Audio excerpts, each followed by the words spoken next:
Excellent. All right. And please do, if you want to make comment, feel free to use the chat and also to speak up or raise your hand for recognition. I just want to review also where we are with the charge to the task force, looking at continuing education needs and priorities. And I think the survey that I did between our last meeting and today helped add to that body of information that we have to determine some themes and priorities by our constituents out there in the trenches, as it were, in library land. We have talked about public library standards, and we've also looked at the goals of the program, and we are looking at the program requirements in each of the tracks to think about what our recommendations are going to be. This is where we landed and still kind of are lingering in terms of any goals or refinement of goals for the continuing education and certification program. With the kind of summary of the data that I sent out last week, I just wanted to check in and see if there were any thoughts based on that information or any proposed wording or additional goals that this task force wanted to kind of think about and talk about today. So I'm opening the floor and eager to hear what your thoughts on the goals. I was going to say, looking at the some of the responses, said something like make Aspen or make the platform easier to use. I'm not sure if that would be one of the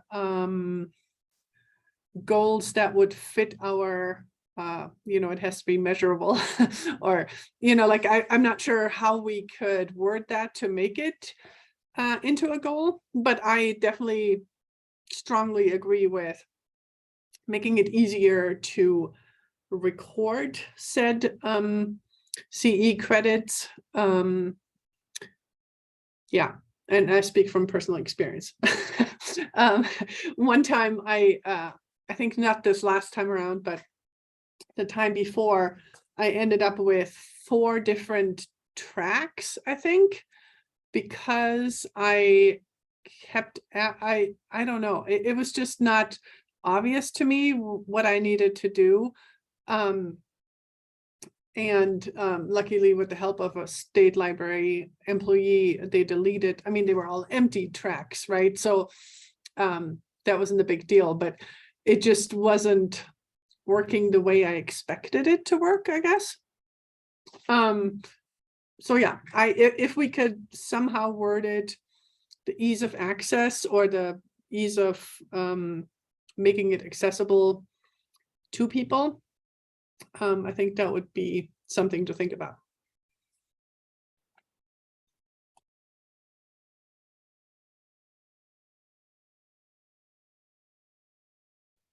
I'm jotting down notes. Thank you, Carmen.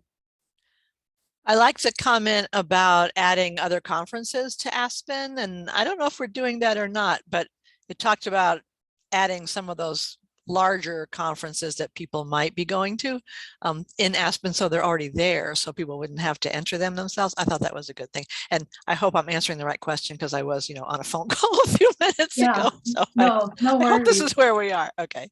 Yeah, I'm really curious what really resonated with everyone, and we definitely see that theme of making it easier to claim credits, to manage credits, and that I think that's a point really well taken.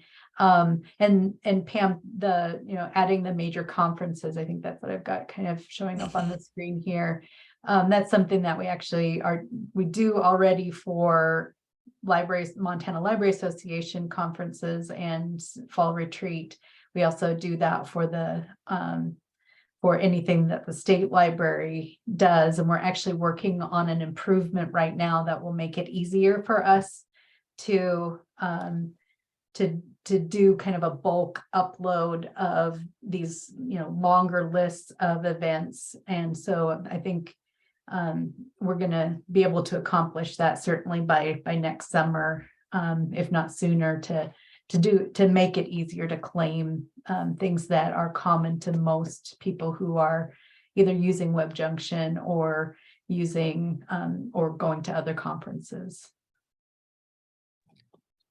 I think that would be a great idea, actually, because while I don't mind entering my own, I always have to think about like what would this qualify as, And so if it was already in the drop-down list and you made that determination, I think that would be so much easier, right? Because I could say like, well, this is library services to the public, or is this library administration? Is it library administration because I need more library administration credits? So I don't know. I mean, I think if it was predetermined and Colley had looked at it and said, no, this is definitely library service to the public, and then I just click on it and yes, I attended this, but then it's clear to me and I don't need to make that determination. So I think that would make it also easier for the end user. So right. And a lot of times you've been to a conference and you think, oh, I don't have all that information when I'm trying to enter it myself, like who was the presenter, who sponsored it. I mean, you have to have all that, which if you know ahead of time you're going to be doing that, sometimes you can gather it, but sometimes it's, oh, I went to this thing and I want to enter it and I don't have all the information.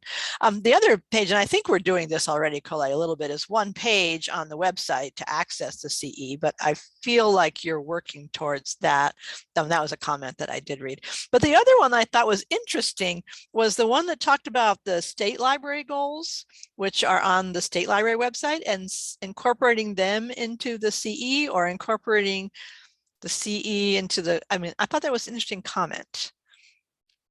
The pie chart with the 3 MSL goals and somehow combining those. I thought that was an interesting comment. Yeah, that caught my attention too. Hopefully you can see this. I'm kind of trying to zoom in on that comment in particular on the screen.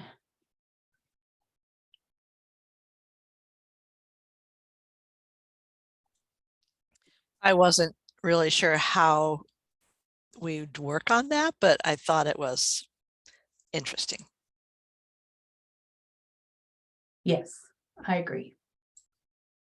The one thing that I would say is a concern about that is I'm not sure, because that's an older structure, like strategic framework for the state library, and with I think some of the planning and work in our kind of rebranding process, and that we may see a slightly different structure as we go forward, but it makes a lot of sense to me that the goals for this program would be aligned with the overarching program and strategic outcomes that the agency has.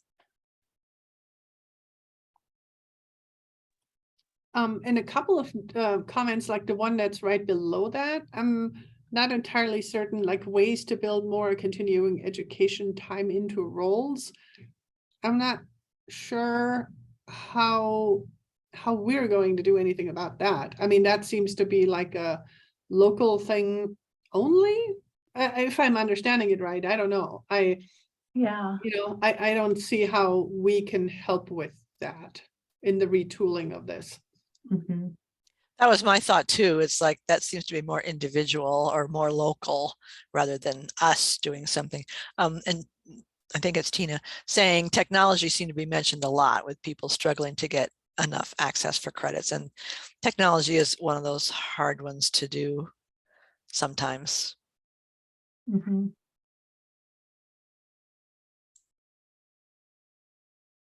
Yes, thanks, Tina.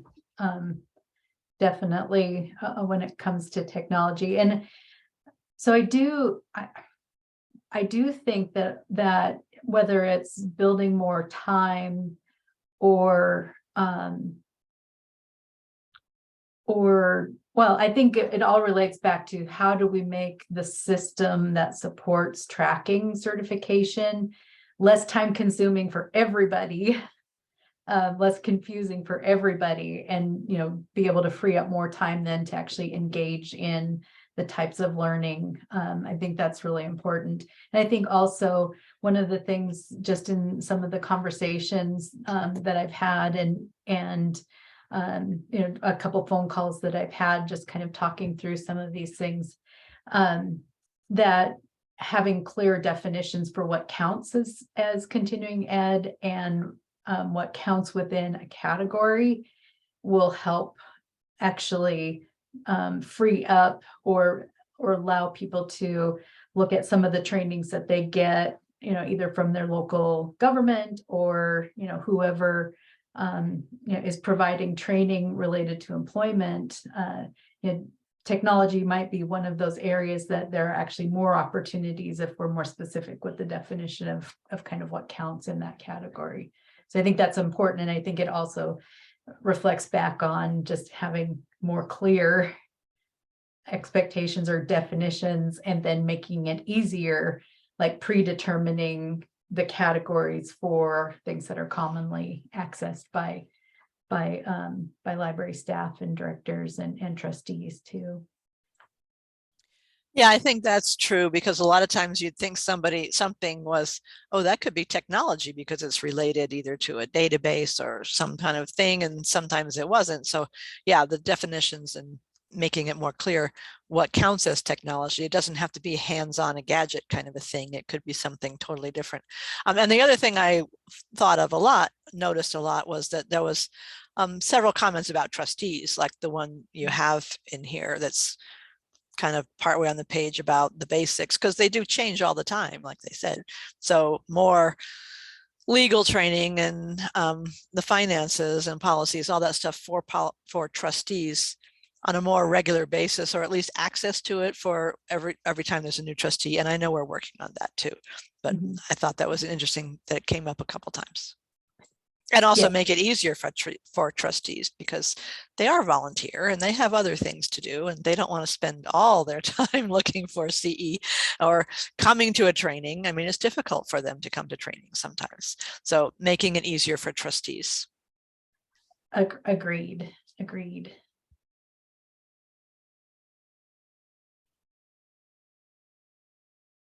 Any other thoughts or ideas around the goals? I've got some notes here too, and I think I can translate that into something for us to look at in between these next couple meetings.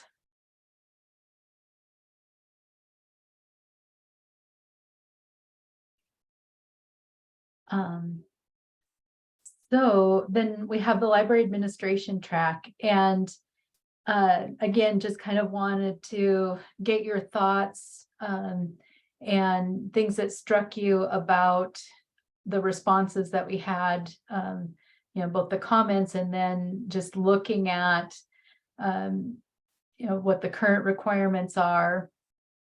And so the reason that I pulled this out specifically from all of the possible responses that I received about proposals that were specific to library administration, I just pulled out the responses from library directors, people who said, I am a library director. And it was very interesting to have this distribution of the responses. But I was also really encouraged by the fact that 31 library directors responded and provided comments about this. So proposal 3 is the one that I think when we had visited about this might be the most complex, and from a practical standpoint, the most difficult to actually implement in Aspen. But as you see, it kind of got quite a bit of traction in the survey that we sent out. So and all of this information was included in the survey itself. And so this was that response, or that option that got the most favorable comments, I think.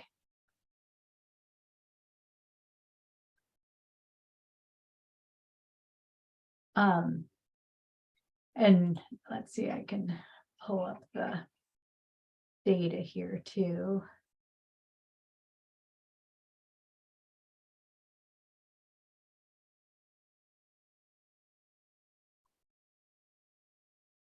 Anything that really stood out to you, or that I you'd thought like there to- were a couple of comments of the initial certification versus renewal, Mhm. and maybe requiring more for the initial one, but then having a little more flexibility in the renewal, picking things that then by then you knew a little bit more what you needed to know and what you needed to learn on. So I thought that was interesting. Mhm. What I thought of the responses was a lot of times, which I mean, I totally agree with. I've never been in a one-person library, so I don't know, but I can imagine that it's really very much different to have the library here in Bozeman or Billings or Missoula, like a large library, and have the director try to get recertified as opposed to a one-person library where the library director is that one person that needs to run the library.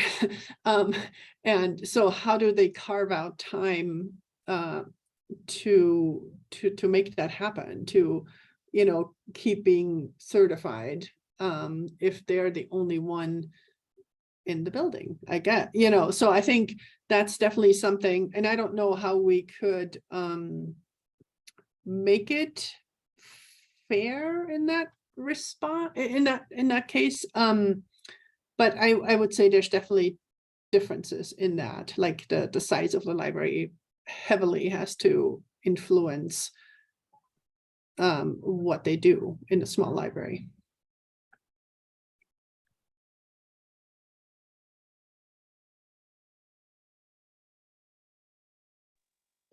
Colette, Yes. I was also interested in, you know, as we try to define how many credits for the library administrator track, do we have an idea? I mean, I think it's reasonable to have 20 or 30 credits in the initial certification. How many, if we keep it in that format, do we have that many refreshed library administration entries into the portfolio, if you will, of what people are going to be looking at on a yearly basis to keep them, if we're going to keep it as a continuous requirement that it's refreshed on a regular basis, so that they don't feel like they're watching this, or they can't get credit for the same video twice, but will there be enough to keep them you know, active in that? If we ask for 30 a year or every 4 years, well, I guess that's not that many, but still, after a while, other than esoteric subjects, I think you'll start to run out of, you know, core topics, but that'd just be my thought. No, I think that's a really good point to make. That freshness, and whether it's the state library and its capacity to provide new content that you know, fits into the different categories, and, you know, as well as other partners like the Library Association, and then our national partners like Web Junction, and that, I mean, everyone is adding new content. But I think it is a good point to make, you know, how fresh actually is that content? And, you know, is there enough offerings to keep people not just interested, but have it be really relevant to the things that they need to know for their job?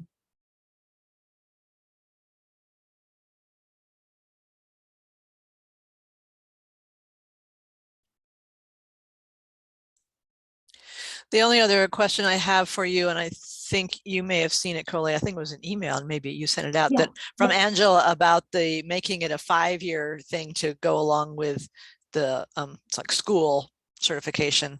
So those, they kind of correlated. So I didn't know if we had thoughts about that one. Mm-hmm. Yeah, I'm really curious. Angela, Angie Jono at Broadwater, the school community library there, I shared her email with the group, and one of the examples I'd included in comparisons to other professions was the teacher's license, and it is a 5-year renewal cycle. So yeah, I'm curious what others' thoughts are on that too.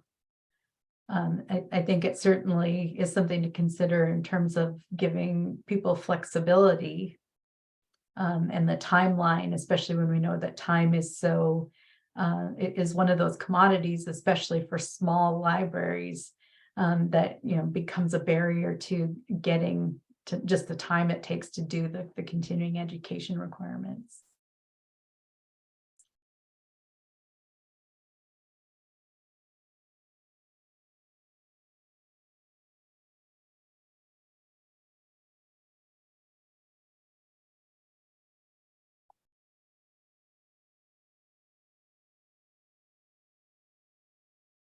And that might be something that, I hate to do too many surveys, and definitely there were a couple of comments that, although, well, at any rate, I can ask that question specifically, and do another short survey before all is said and done. But that might be, just a specific question I can ask. Would 4 years, is 4 years doable, or is 5 years preferable?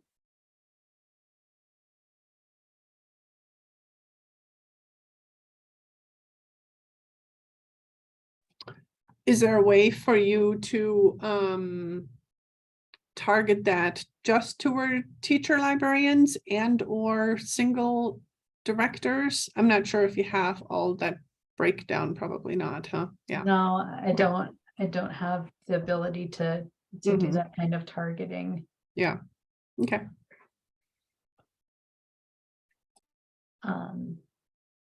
But I did, here I gave the summary of the different roles that were chosen in this last survey, and kind of how the responses broke down.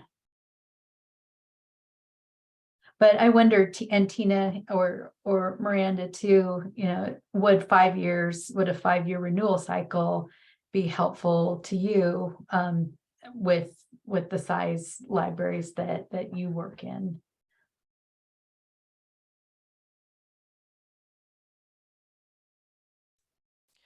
Or I wonder, would it just seem to just make it drag on longer and longer? And it's better just to get it done sooner. I don't know. Tina has her hand up. Yeah, go ahead, Tina.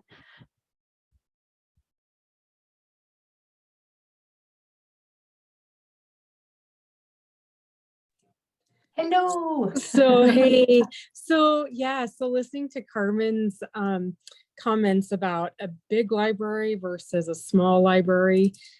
When I first started and took over as the director in March, I was making sure that I was watching those every Thursday morning when our library was closed, and just trying to absorb as much information as I could, taking on a new role.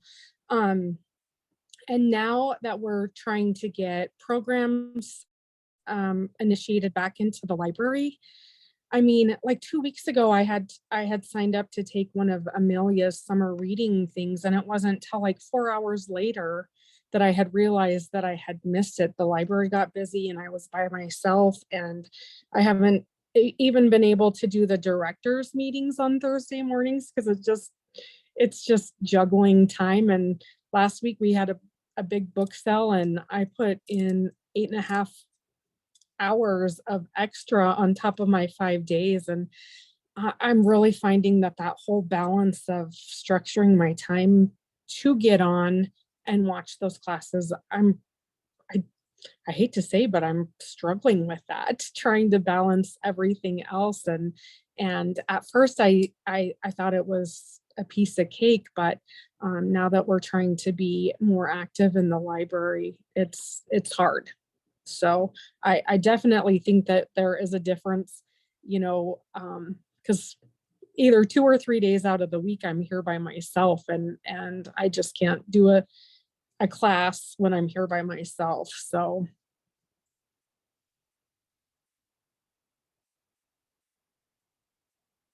Yeah, that's really important.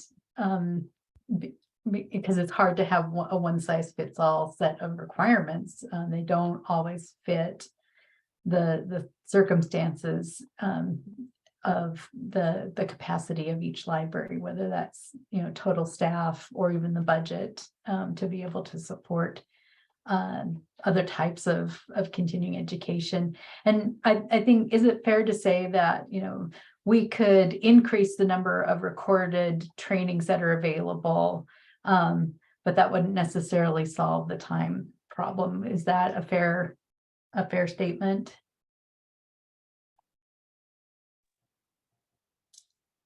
For me, it's a fair statement, Colette, because Amelia's program that day was recorded, and I have the link to it, and I haven't been able to sit down and watch that. So I find that a true statement.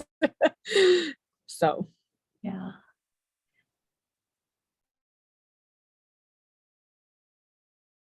And just if you didn't see the chat, Miranda shared that they do scramble to get training in sometimes, but having more time, kind of what you were saying, Pam, would make procrastination more possible. But even with a staff of 2, we never had issues with getting training in over those 4 years. We also have an hour of downtime before we open.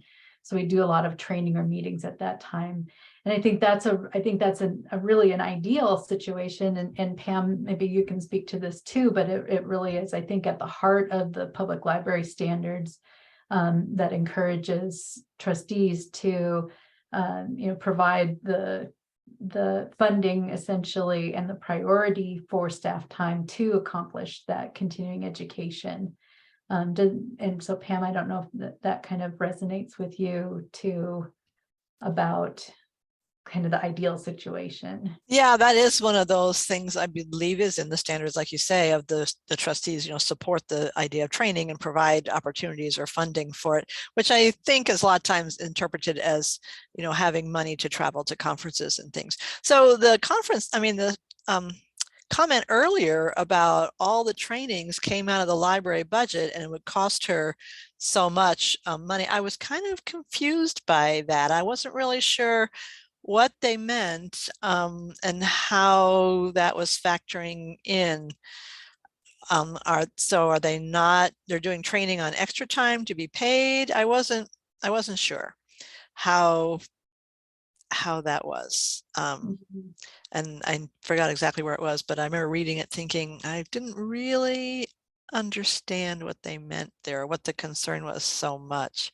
I think it might have been higher up. It was earlier, I think, Okay. in the comments. Okay. Yeah, maybe not. And there we've got a couple of different documents Yeah. going too, which I have to say I posted a refreshed version of the slides because I realized that I had not put the right numbers in for the library staff track in the slide deck that I sent you earlier. So it is correct online and in the slides that I have here. But I think, and yeah, I mean, some of the comments, it's a little bit hard to know because it is an anonymous survey, you know, what some of the context is behind the comment. But I've heard multiple times, probably 10 to 12 times, just in conversations with different individuals, that many directors, especially in small libraries, are in a position where they are working unpaid hours because there's just so much to do. And so there is some tension and some a real challenge when they don't have the paid hours to do all of the things, including continuing education. So I think we can be really cognizant of that difficulty and that barrier. And so hopefully, you know, looking at requirements that maintain that level of professional standard that we want to see, but then in implementation, like where what we offer, what the state library can offer in terms of continuing ed access, and that, I mean, we can continue to build and make as accessible and as easy to access all of the components of that. I think we just have to face too that there are those real difficulties for individuals that certainly, I think through the deferral process, if needed, can still be something that doesn't become such a stumbling block for an individual library, that they can't, keep the doors open and have programming that is of high quality and that responds to their community's needs.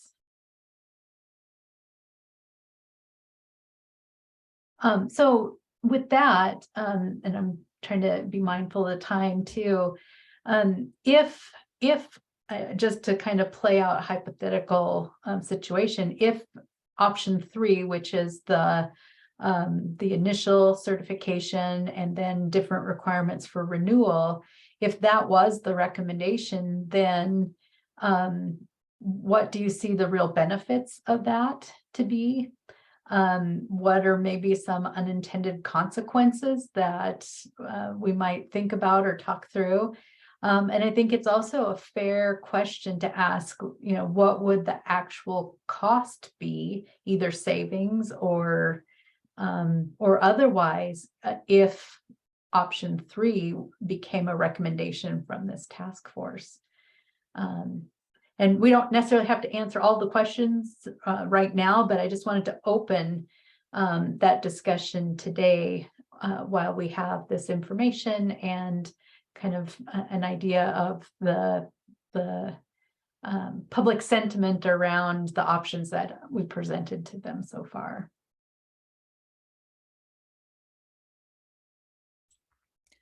I'd like to think that the benefit would be that when they go to recertify, they can choose topics that are more relevant to whatever job they're doing, and maybe get more benefit out of it. It's more valuable instead of, oh, I have to take this because it's required for my next certification. I don't do selection, so I don't have to do collection development things, or I don't do technology. I don't have to do as much with technology. So people could choose the topics that make more sense to them. Mm-hmm. If they are now an administrator, maybe they do need more administrative topics and they'd like to learn more about that. So I just think the flexibility after you get the initial certification would be a benefit. Mm-hmm.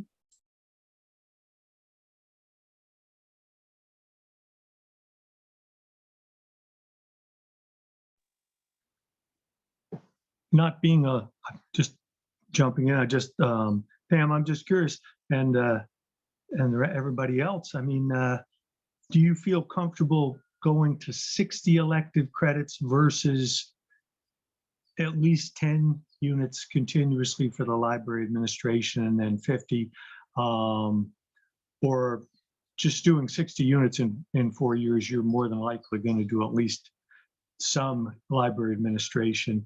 You may not know in the future what your job will bring, but having some familiarity with a general director situation may be advantageous. I don't know. I'm just asking the question. I have no strong feeling about it, but since that seems to be the biggest component of your initial certification, that I think maintaining some familiarity with whatever the new components in that area are, but keeping it to a reasonable level might be a more favorable overall look, as opposed to just totally going 100% electives. But just a thought.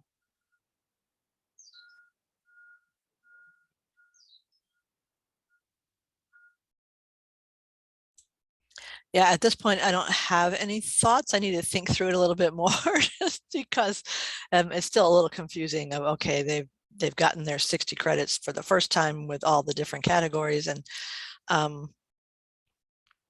so we're just talking about the administrator track here. So it would make sense that that would still focus on administration, I would think. Mm-hmm. I don't know. Yeah, and I think it's hard to represent this in the most straightforward way. I think we talked a little bit about trying to make this more clear, but the initial certification would require a minimum of 30 credits in library administration, and then the rest would be electives in that first 4-year period. And then when someone was renewing, it would be 60 elective credits total, completely elective.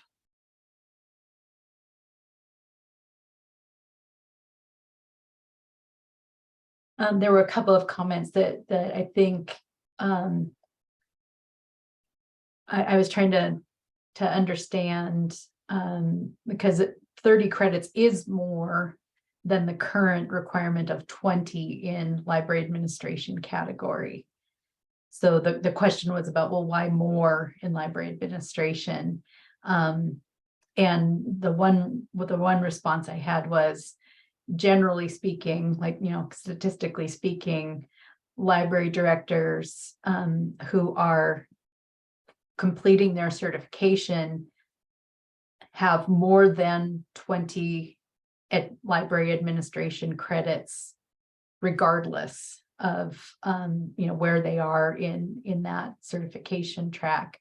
So generally speaking, library directors are earning more library administration credits. They struggle to get some of the other categories filled, but they never struggle to have enough library administration credits to meet the 20 requirements that are current.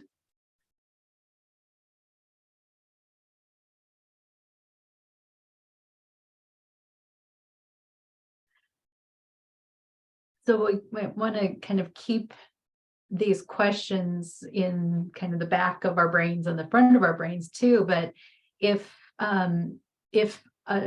right now was the day that we wanted to finalize a recommendation, that last question is kind of where I wanted to land with this. Is a change warranted based on what we know now with the feedback that we have and our discussion?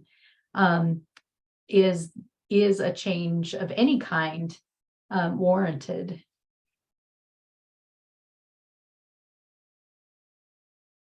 Because a valid recommendation could be status quo, keep everything the same for the library administration track.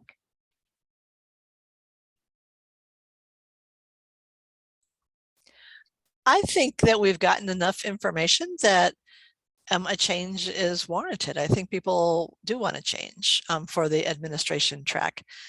And whether it's the initial certification is a little different than recertifying, or however we do that. But I think people are saying that administrators could use more administration credits and training, and they don't always need as much in the other. So I feel like the answer to that question is yes. And I was gonna just jump in real quick about the after the initial certification to having all of it be electives.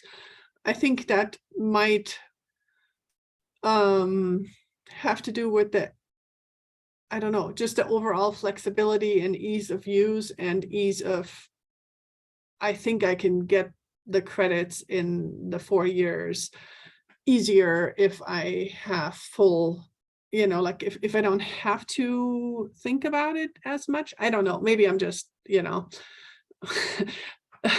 I don't know what I hopefully this is understandable what I was trying to say. Like, Yeah. It seems to me that might have to do with instead of being locked down to 30 credits or 20 or 30 or whatever, having the renewal be all elective might just be like, okay, then, after the first 4 years, I can figure it out easier that way.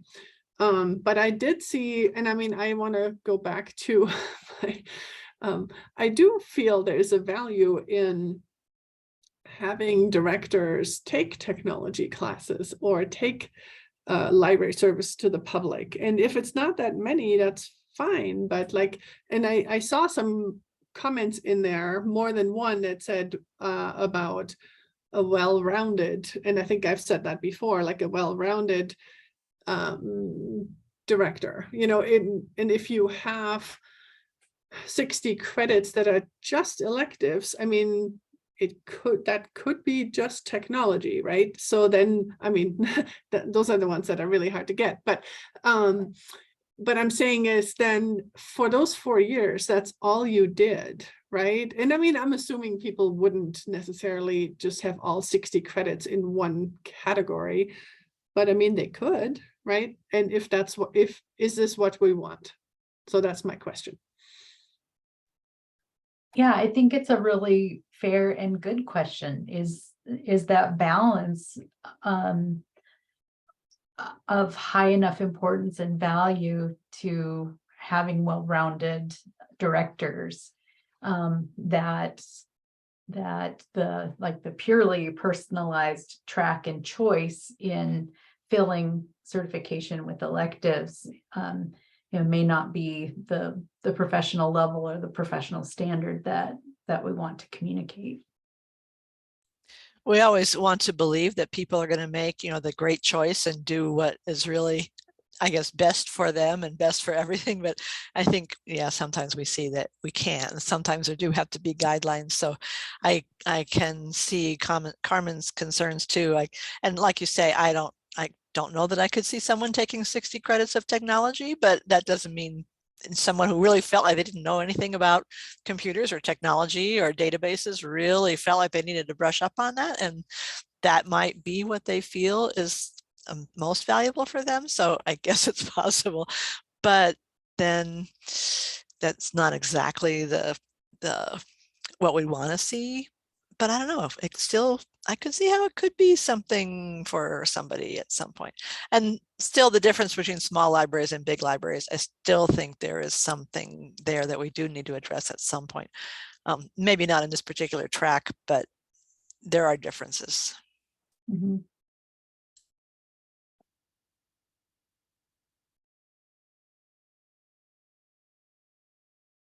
Okay, any other thoughts? I want to move on to the trustee track, and then start to look at the staff track as well. Well, I just wanted to make one more comment. Yeah. Towards Carmen's first and last comment. The benefit is that it gives you the flexibility that you, with the elective 60 units, that you don't have to worry what category it's in, and Collet doesn't have to categorize it, because whatever you thought was attractive and wanted to do, it counted, and you didn't have to categorize it. The cost is what you also outlined, which was somebody could do 60 units of technology, although somebody that was really good at it, I would find it a strange way to spend all their time. But if they were weak, then maybe I think that be something we could look at over time. But I doubt that somebody would do 60 units in any one. I don't know if you could find 60 units exactly in one field, but anyway, just cost and benefits from looking at your slides on questions. Yeah. Those are the yin and the yang of it. But we do need to give them a little opportunity after their initial certification to branch out and explore what they find most important. Just to follow up on that, I mean, even if there's 60 electives, I think they would still be categorized, right, Collet? Like, I mean, it would still, it's not like you're just going to say, here are 60 credits. They would still fall into those 4 categories. So somebody would still have to make that determination. At least that's what I'm understanding. Yeah, I don't have any sense or really any feedback that the categories themselves should go away. We would be categorizing what the state library and working with MLA and other providers to categorize things. So the record, anyone's record, would reflect where their categories fell in the types of continuing ed that they complete. But I think having this 60, the 60 credits of anything makes it, I think, even more let's say, enjoyable to go to a conference, because then you can pick the sessions that are really interesting, of interest to you, instead of, oh, I need to go to this technology session because I need to have those credits to finish my certification, which sometimes either go to this other session. So I like the idea of, after the initial certification, that there can be, freedom of choice to pick the stuff that is more valuable to you. Yeah, I wanted to just add on to that. Exactly. A conference, you want to go, you want to explore things, and if you're worried about categories, not so much the ones you put up on Web Junction or in that regard, but when you go to a conference, having the freedom to explore and sit in on multiple different sessions without concerns of which one is going to give me credit, I think that'd be more what I was talking about before. It wasn't clear. No, that helps. And it's so important to have these discussions so we can kind of tease out where we have the most, the best opportunity to provide that flexibility and definition at the same time. They seem to be like two ends of the spectrum, but that we're trying to get to that sweet spot. So this is great conversation. Let's see. So we're going to continue to think, and I've got lots of notes as always. So let's look, I think this is a little bit more straightforward option.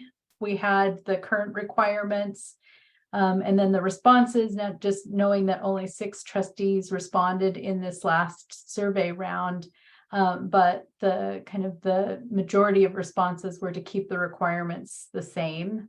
And then, so again, knowing what we know, and I can also bring up the comments as well from that part of the survey. Is it warranted making a change?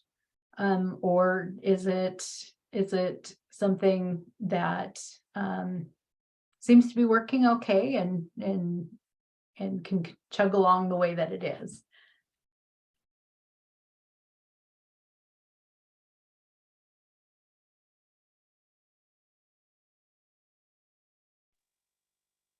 Well, I think that, hi again.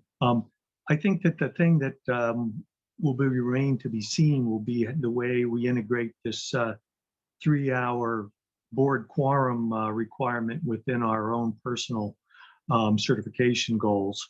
And we're still trying to find our way as to how best to integrate that into either our board meetings, how best to do that. So I think it would probably be best not to make a whole lot of changes right now, while we're also dealing with that situation. That, not that it's a big deal, but it even in each trustee group is different, and to make us do that as a group remains to be seen how well it will play. I don't see a major problem, but I had thoughts at our last meeting, and other people had other thoughts, and that's good. But we haven't come to a common ground as how we'd like to do that. And I'd like to see what other trustee groups come up with as far as strategies. I don't think 15 minutes of CE at the beginning of our meetings, which was one recommendation, really gives you the opportunity to get into any kind of a depth. And as you noted, we don't get credit for 15-minute time blocks. So, and to ask the public, where we have them make comments at the beginning, hang around while we do our 15 or 30 minutes at the front end, and then we're not real excited about doing it at the back end. So there's no good answer. So we're still struggling with trying to come up with a plan. So I know that's a sidetrack, but that also is integrating and interfacing with what we're looking at on the standard for each one of us individually. No, as much as I'd like to say that they're two different things, they just really they have a strong relationship, because it's about opportunity to have continuing education. Yes, at one level, I look forward to it because I miss group learning. All these past years, I did all my CEs on my own, essentially, unless you went to a conference. And having a discussion after you did something, I think, is a positive. But how best to do that remains to be seen. So that's a work in progress for us. I'm curious what other directors may want their trustees to do, if they have any suggestions or have dealt with this yet, because I'm all ears.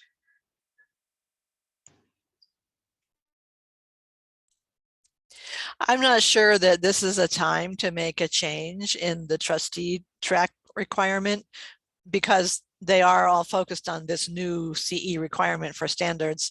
And I think making a second change is be a little overwhelming or a little too much. And, like Dave says, once they kind of get figured out the training system that they're going to use to get those things, then we can think about revising the trustee track. But I think we should leave the trustee track as it is now, so that they don't feel like we're making all these changes all at once.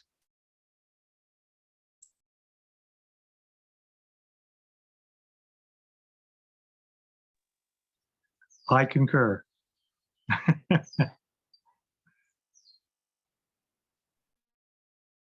I'm watching the chat. I didn't know if Tina or Miranda had any thoughts that they wanted to share, or Carmen. Thank you, Tina. Tina agrees.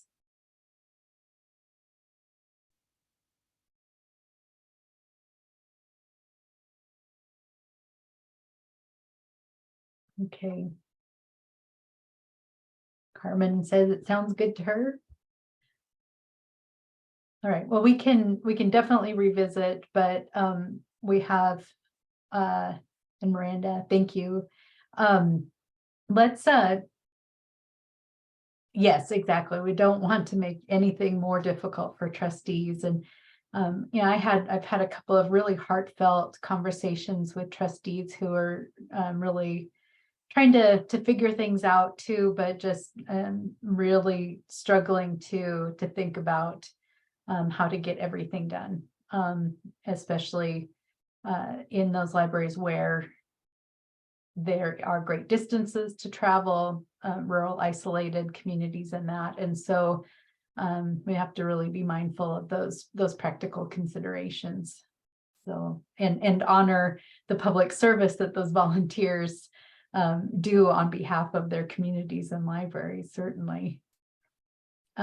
So we have the library staff track, and as I looked back at the original survey and kind of getting ready for today too, and this is the correct requirement representation, not what I sent you originally.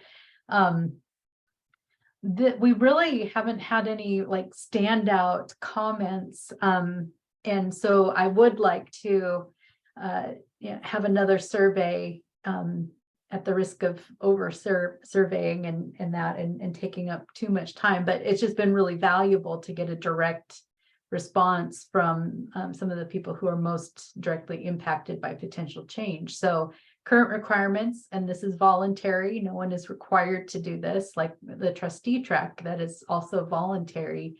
But this is the way it stands now, is that there are 60 credits earned in a 4-year period. 10 credits are required in each of the 4 categories, and then the remainder are electives. So that's, and in terms of high stakes, low stakes, because this is a voluntary program, there's very low stakes, unlike the directors who are required to be certified through the library administration track. So with this one, I just wanted to see if you'd had any thoughts or had any feedback initially on this, and then with your permission, I would do another survey to ask for any feedback on what we might put together today.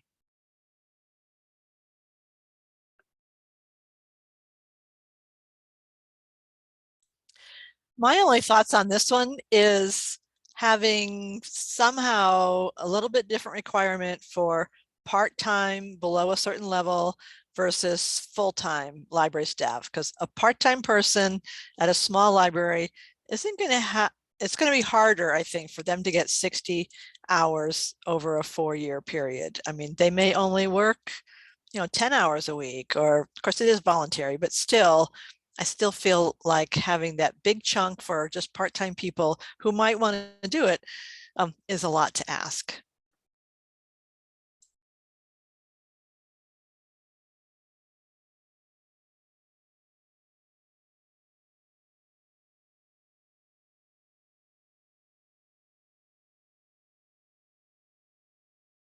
So Miranda's asking, half the credits for part-time, 30 instead of 60.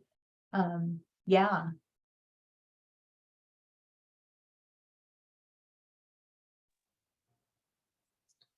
Hey, Colette, yeah.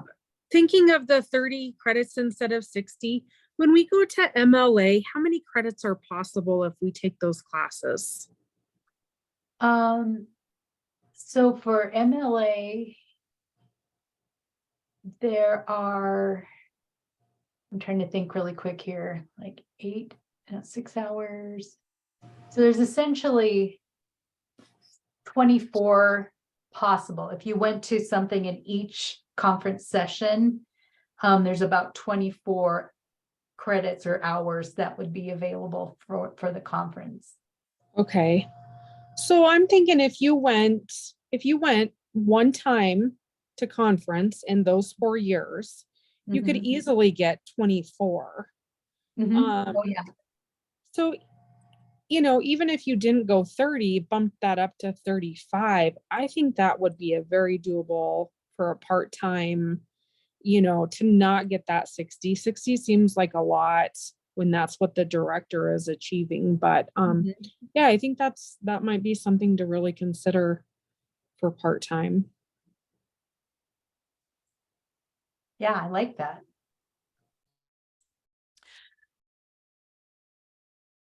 Yeah, I like Miranda's 4, 10 in each category too. Kind of, that makes sense also.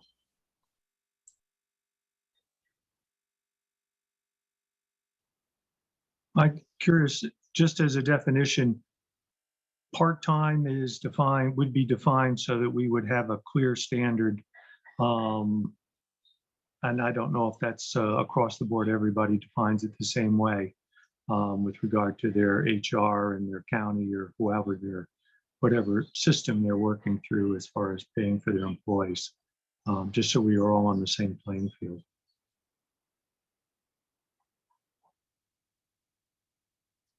I think that's an interesting thing to think about, because we have full-time directors or directors of public libraries who don't work 40 hours a week. So staff couldn't be anywhere from part-time staff could be anywhere from 2 or 3 hours a week to 20 some hours a week. So I don't know. I'm kind of curious what your thoughts would be on what would constitute a part-time employee. Well, I was going to ask about that too, because we have part-timers that are all the way from 4 hours per week to 30 hours per week. So that would be a big difference too. And then my question was more, what if this because that happens a lot here. What if this part-timer, like, so you start out as a part-timer, let's even say really part-timer at 20 hours. But in the four years that you're in this track, you get a full-time position. So then what happens? Like, then all of a sudden, do you need to make up the rest of the hours? Or since you started as a part-timer, we would let you finish this track as a part-timer? I'm not sure. So those are the things that immediately came to mind when we were talking about, oh, let's half this or whatever. But anyway, so that's something I was thinking about. Yeah, that's really good. I keep coming back to, this is voluntary, so I'm not sure how strictly it would need to be defined. And the other response is that it's easy enough from a technical perspective to switch somebody to a different track. But where this is voluntary, I don't know what jeopardy or what cost would be incurred if somebody, went from part-time to full-time as a staff member. I don't know. And I mean, honestly, when I started at the library, I was definitely part-time. Well, I wasn't even part-time, it was just subbing. So, and I started with the CE stuff. So, but I don't recall how long it took me or whatever, but right now it seems like the 60 credit hours in 4 years is really not that hard for me to do. So I don't know. I mean, but that's just my own, my own impression. I mean, I guess there could be others where it would be harder, but for me, it's definitely not that hard. Like, yes, you go to MLA, then you watch some webinars on collection management or what, so I mean, it's doable. So.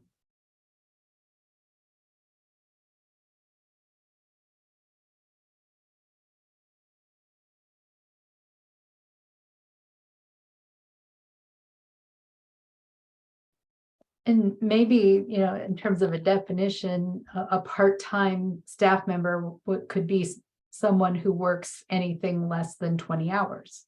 And that could be a definition.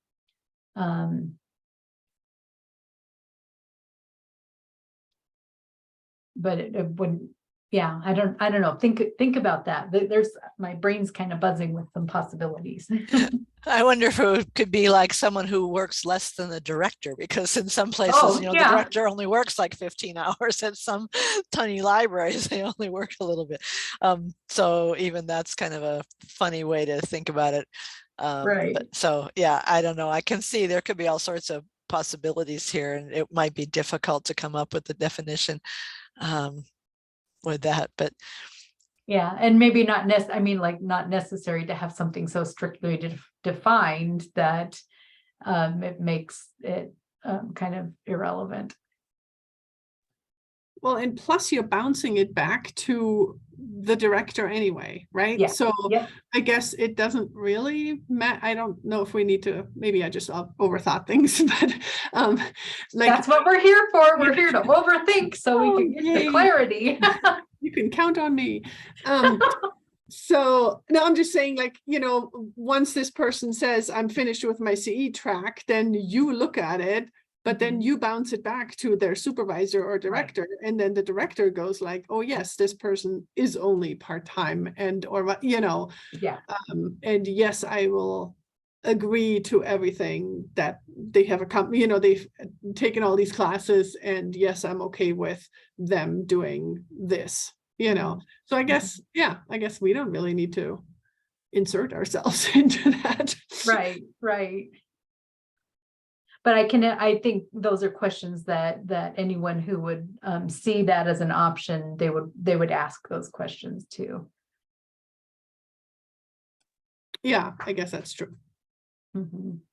Yeah, I think we definitely can keep it simple. We don't have to get too much into the weeds of, oh, if you only work this many times or you do this or that. I think we could just lay it out there and people can say, oh yeah, that makes sense. Or, oh, I'm going to go ahead and get all 60 hours anyway because I can, and it doesn't matter if I'm part-time, full-time. Right. People can make their decision, but for someone who doesn't work as much and doesn't want to do things at home on their own time, they may not have a lot of time at work to get something. So perhaps getting 20, 30, whatever hours we say for part-time might be doable, and they would be able to accomplish that. Mm-hmm.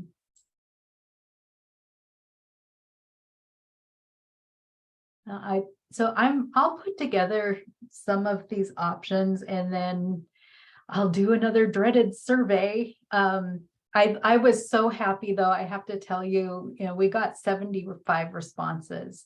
And that's a tremendous amount. It's maybe not, it's not 50% of the possible, library staff and trustee population, but it was a significant number of really thoughtful comments. And some things that we can have to react to and kind of bounce ideas around. So I'll put together another survey and get some reactions based on a part-time proposal, full-time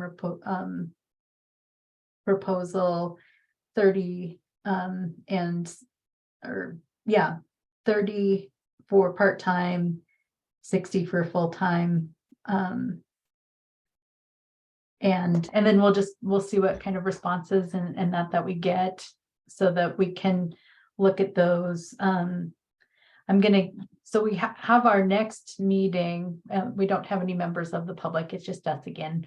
Can I But say real quick? yeah, Holly? go ahead. Go ahead. Carmen. Just maybe just make it even more clear that we're asking for feedback, we as a task Yes. force, instead of like, oh, this is coming from Coley and the State Library.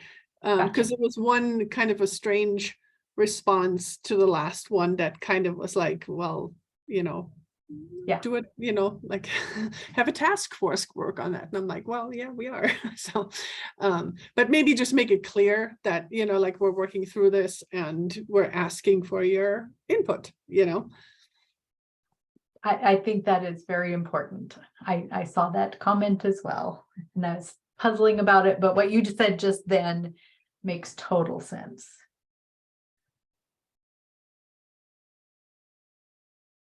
Okay.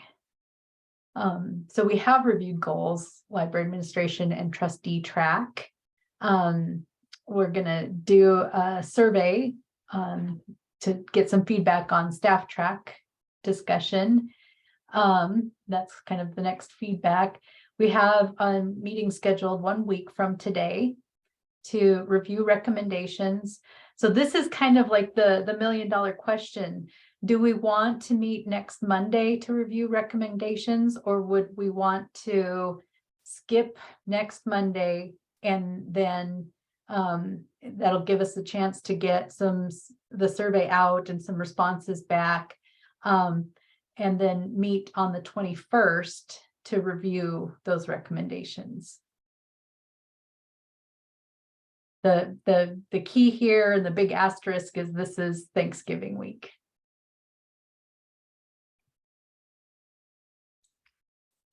I have to say that I am in favor of skipping next Monday, but as you say, the next week is Thanksgiving week, but I do have other meetings that Monday too. So I'm already booked for the 21st. So I'm happy to have another meeting, but Yeah. it is up to other people. Okay, thanks, Miranda. So Miranda might be later gone on the 21st. And any other? I'll be strong- traveling on the 21st, so You it'll will be be traveling? participate on that day. Okay,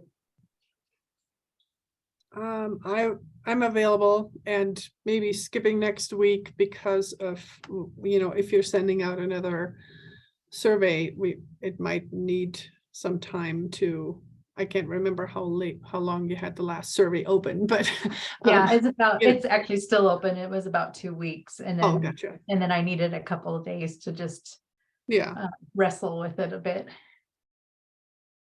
So I'm okay with skipping next week and meeting on the 21st, but if that doesn't work for everybody, I'm okay with that too. Mhm.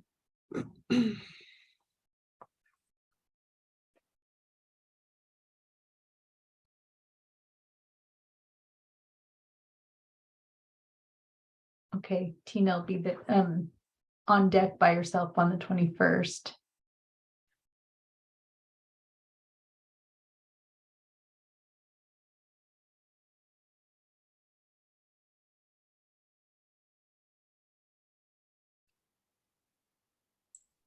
Is there another day that would work better and not Monday the 21st, but maybe like Friday the 18th or something? So we avoid the Thanksgiving week, but still would have time for those survey results to come in. I mean, that's just another idea to throw out there. Or do we want to skip like both of those and meet again on Monday the 28th? I don't know. That's not a bad idea, Carmen. Yeah, that could work too. And 28th. then maybe the Wednesday one could be a really quick one, the November 30th, you know, if we met Monday. Oh. I'm sorry, Dave, did you say that would 20 work? for me, works for me if that's desired.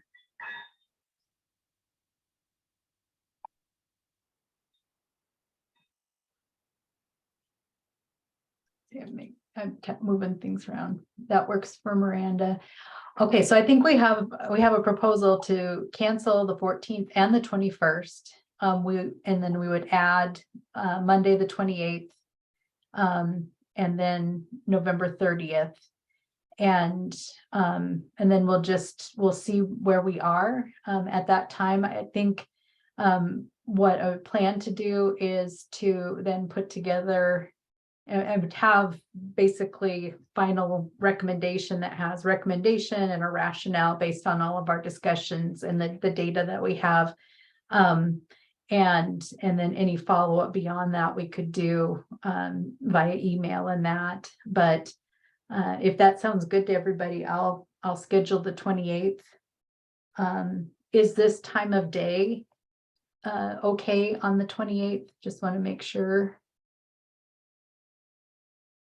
Okay, perfect. Perfect. All right. So I'll get all of this updated in our calendars and that updated and send out meeting invitations as well. So we're not meeting on November 14th. We will meet again on Monday, November 28th at 1:30. And then our last meeting for discussion is the 30th of November. And in the meantime, if there are any questions or other discussion items for the group, now is the time for us to do that, or just give me a call or send me an email if a great light bulb goes off. Those moments of inspiration that happen in the middle of the night or in the shower or whatever it is, just give me a call.